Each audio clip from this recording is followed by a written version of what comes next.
नमस्कार दोस्तों, स्वागत है आप सभी का आपके अपने YouTube चैनल पर।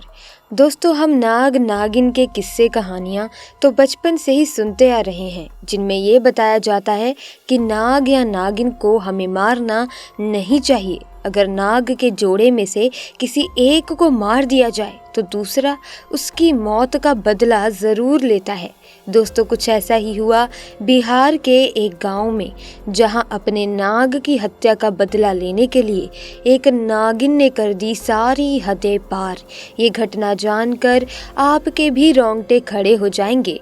ऐसे में वीडियो में आगे बढ़ने से पहले अगर आप भी महादेव के परम भक्त हैं तो सच्चे मन से, पूरी श्रद्धा से कमेंट बॉक्स में ज़रूर लिखें हर हर महादेव, ताकि भगवान शिव की कृपा आप पर और आपके परिवार पर सदैव बनी रहे। दरअसल दोस्तों, बिहार के एक छोटे से गांव में दो भाई रोहन और सुरेश रहा करते थे। वो दोनों एक गरीब परिवार से थे, इसीलिए वो दोनों काम के सिलसिले में अक्सर दूसरे गांव जाया करते थे। जिस रास्ते से वो जाते थे वो रास्ता एक जंगल से होकर जाता था। उसी जंगल में रास्ते के करीब एक विशाल बरगद का पेड़ था। उसी बरगद के पेड़ पर एक इच्छाधारी नाग नागिन का जोड़ा रहा करता था। एक दिन की बात है, नागिन यूं ही जंगल में भ्रमण के लिए चली गई, लेकिन नाग वहीं पेड़ के नीचे सो रहा था।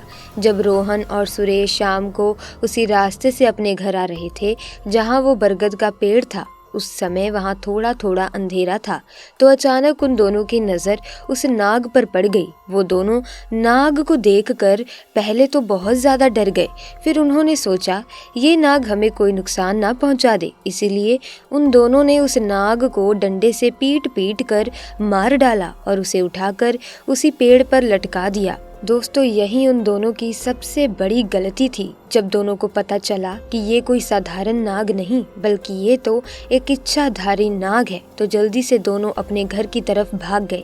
इधर जब इच्छाधारी नागिन वापस उसी पेड़ के पास आई और अपने मृत नाग को पेड़ के ऊपर लटका हुआ देखा तो उसे देखकर वो बेसुध हो गई। उसने अपने नाग की आंखों में उसके कातिलों को जो देख लिया था, उसके दिमाग में एक ही बात चल रही थी कि जिसने भी मेरे नाग की हत्या की है, मैं उन दोनों इंसानों को इसी पेड़ के पास लाकर मारूंगी। ऐसे में उसने बहुत सालों तक उसी पेड़ पर रहकर अपने नाग के कातिलों का इंतजार किया, परंतु रोहन और सुरेश ने उस घटना के बाद से उस स्थान से निकलना ही बंद कर दिया था। परंतु इच्छाधारी नागिन अपने नाग की हत्या का बदला लेने के लिए बहुत ही ज्यादा तड़प रही थी। उसके सब्र का बांध अब टूटता जा रहा था।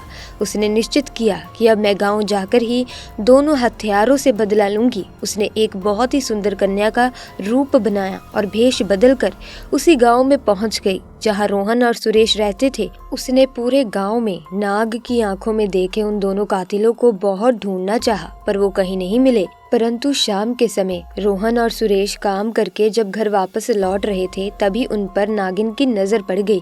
उस समय उसने बहुत ही सुंदर लड़की का रूप धारण कर रखा था। ऐसे में वो रोहन और सुरेश को अपनी सुंदरता से लुभाने लगी। वो दोनों उसकी सुंदरता पर मोहित हो चुके थे। तभी उस लड़की ने कहा कि आओ, मैं तुम्हें स्वर्ग की सैर कराती हूँ।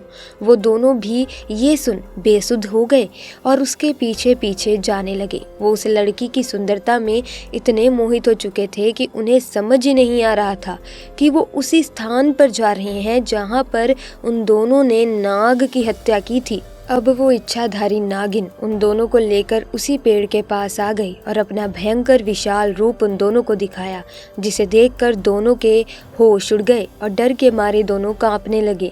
नागिन ने दोनों को डस डस कर उसी पेड़ के पास मार दिया और पुनः उसी पेड़ के पास रहने लगी।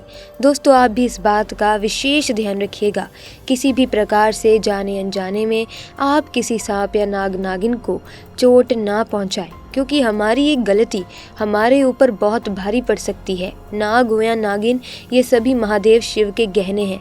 हमारा कार्य है कि जैसे हम महादेव की भक्ति करते हैं, ठीक उन्हीं के साथ हमें इनकी भी पूजा अर्चना करनी चाहिए, ना कि इन्हें चोट पहुंचानी चाहिए। तो दोस्तों, आपकी इस घटना के बारे में क्या राय है, हमें कमेंट सेक्शन में आकर ज़रूर बताना।